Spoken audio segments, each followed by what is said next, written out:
President Trump late yesterday signed an executive order blocking states from enforcing their own laws regulating artificial intelligence. Specifically, it gives the Justice Department authority to block state laws if they do not support, quote, global dominance of AI. It would also allow the federal government to withhold funding for broadband and other projects. The directive marks a big win for tech giants, but will likely be challenged in the courts. During the Oval Office signing yesterday, the president's AI and crypto czar, David Sachs, an investor in multiple AI-related companies, argued that allowing states to set their own rules poses significant risks. Over 100 of them have already passed. 25% of them are in California, New York, and Illinois. You've got 50 states running in 50 different directions. It just doesn't make sense. We're creating a confusing patchwork of regulation.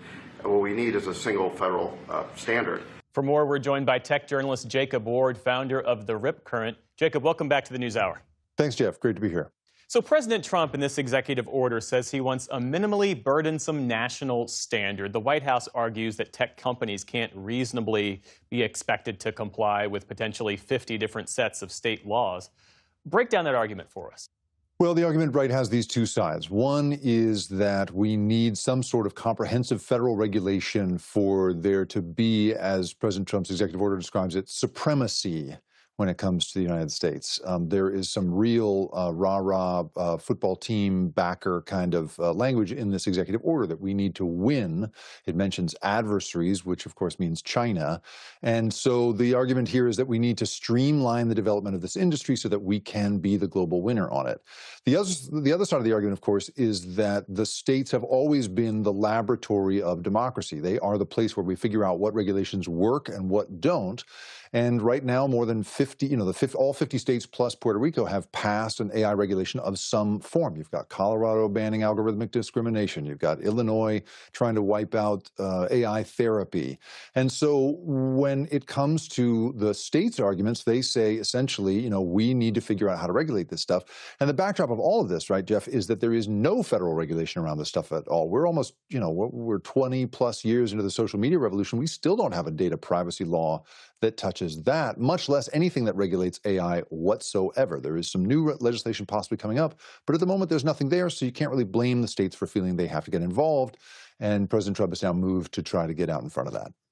If this order survives legal challenges, what are the real-world consequences? What protections potentially could be lost?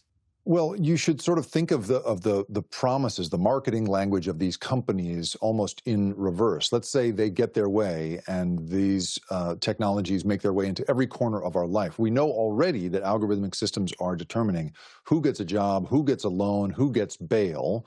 But we also know that increasingly people are forming deep personal attachments to this stuff. 1 in 5 teenagers report having a deep emotional connection to a chatbot of some form. And so we know that there is, both anecdotally and quantitatively, we know that there is an enormous effect being had on humans of all ages and all backgrounds across the United States. And so, the attitude of the technology industry has always been, let us innovate and we'll figure it out later. And it seems as if the Trump administration has come along and bought that argument, the idea that we should be able to experiment in the wild on live subjects in a way that no university would ever permit.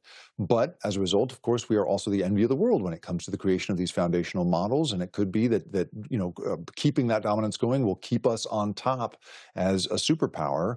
But the fact of the matter is, we really, if these companies are to be believed, this stuff is about to be in every corner of our lives. And I don't think any of us would imagine a world in which no regulation will touch it. And at the moment, that's the case. But are we the envy of the world when it comes to AI in the absence of regulation? I mean, is there a case to be made that regulation really stifles innovation?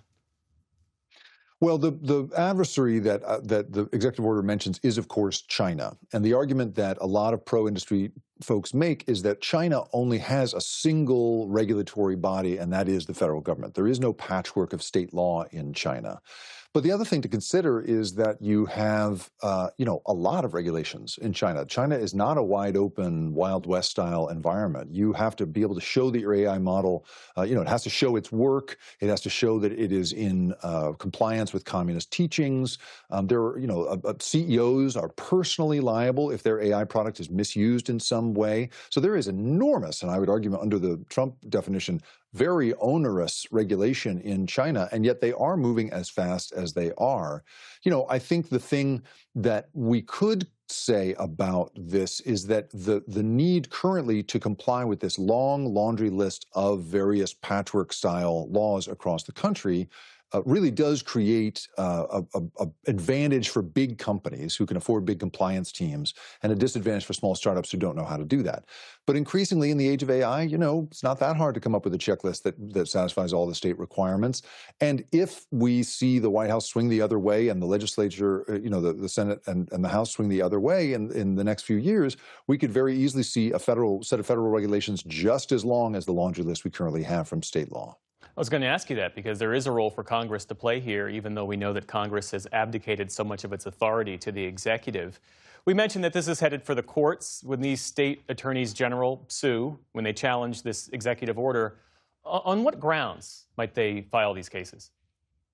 Well, the grounds that the executive order talks about has to do with a state basically interfering with commerce nationally. You're not supposed to be able to blockade your state if you are the one national source of, I don't know, timber. I'm making this up, but you know what I mean. You're not allowed to sort of hold back the business of the nation as a state, and so that seems to be the argument here.